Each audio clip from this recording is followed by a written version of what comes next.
Good morning, everyone. Boker Tov, Shavua Tov. When Ben Gurion was choosing a name for the state of Israel, there were many different options. But he chose the name Israel. And why Israel? Because in this week's Torah portion, we read about how Jacob was attacked by the angel of Esav, the archangel of Esav. And he wrestled with him all night. And then he pinned him down, and he said, I will not release you until you bless me.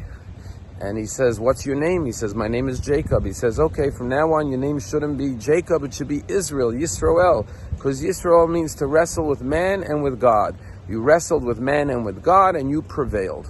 And therefore, Ben Gurion felt that after the tragedy of the Holocaust, where we wrestled with man and with God, and now we are creating the state of Israel, it should be befittingly called Yisroel, that we prevailed.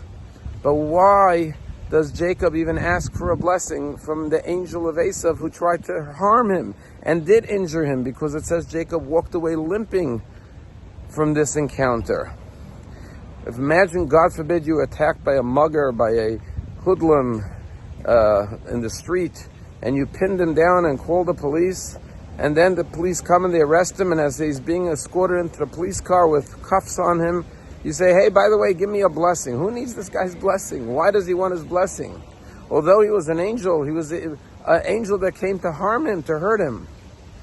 And one of the beautiful answers is that the word Yisroel captures the essence of being a Jew. You see, in life, we all wrestle, we all struggle, we all have hardships and disappointments. It's inevitable that we're going to have to do battle in this world.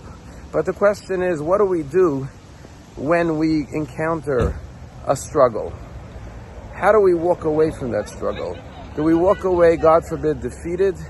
Or do we walk away and say, if I went through this battle, if I had to encounter this hardship, what is the blessing I can take from it? What is the blessing I can extract? What could I learn from this experience? How can I turn this negative encounter into something positive in my life? And that's what Jacob did. He said, if I wrestled, I want a blessing. And he got the name Yisroel, because to be a Jew means to seek out the blessing in the midst of the struggle and the hardship. And that's why Ben Gurion chose the name Israel, because he went through the worst struggle, the most greatest tragedy in all of Jewish history. 6 million Jews, 1.5 million children murdered. And we walked away like Jacob, not just limping, much more than limping. We were literally at the brink of extinction, God forbid. That was the intent of the Nazis, but we survived. But it's not enough to survive. We have to say, what blessing can we create as a result of that? And the Jewish people courageously and bravely and resiliently went and said, we're going to establish the state of Israel, so this should never happen again. So Jews should be protected and safe in their homeland, and that every Jew should know that they have a place to call home. That's what it means to be Yisroel, to take the blessing out of every circumstance.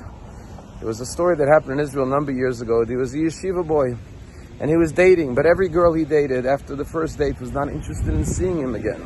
And he knew why, because unfortunately he had a scar that ran down his face. When the girls would go at the first date and see him, they would tell the matchmaker, we don't want to continue. So he went to discuss it with his rabbi. And his rabbi said to him, next time you go on a date, don't avoid the topic. Address it. Say, you must be wondering what the scar on my face is, and tell the girl the reason why you have the scar. And so sure enough, on his next date, he sat down with the girl, and then he said, you must be wondering what that scar on my face is. Let me tell you what it is. One day I was walking home from the yeshiva, and I heard a girl screaming. I went running, and I saw a terrorist with a knife chasing a girl in Jerusalem. So I ran after the terrorist. I jumped him from the back. I got him down to the ground, and I held him down until others called the police, and he was arrested. But while this terrorist was wrestling with me on the ground, he took his knife and he flung it towards my face, and he managed to scar and slash my face, and I had to have stitches, and that's why I have the scar on my face. And when he tells this to the girl starts becoming very emotional. And she says to him, do you remember what day this was? He said, of course, I can never forget it. And he tells her the exact date and time that it occurred. And now the girl's getting more emotional. And she says, do you remember where it was? He says, of course. He tells her the exact street that it occurred on. At this point, the girl starts weeping. And she looks at him and says, I was that girl running away from the terrorist. I fled. I never knew what happened. Now I know that you saved my life.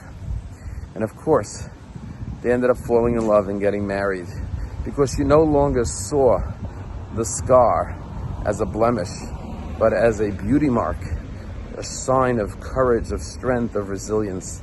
And that's the story of the Jewish people. Everyone has scars, everyone has wounds, everyone has trauma, and the Jewish people collectively have pain and trauma and scars. The Holocaust, of course, and now October 7th. But what we do with that, do we sit, God forbid, and despair and defeat? Or do we say we will pick ourselves up? We may be limping, but we're going to find the blessing in this. And we're going to do what our father Jacob did and said, I will not leave this experience without saying, what is my blessing? What positive outcome can I derive? Have a wonderful day.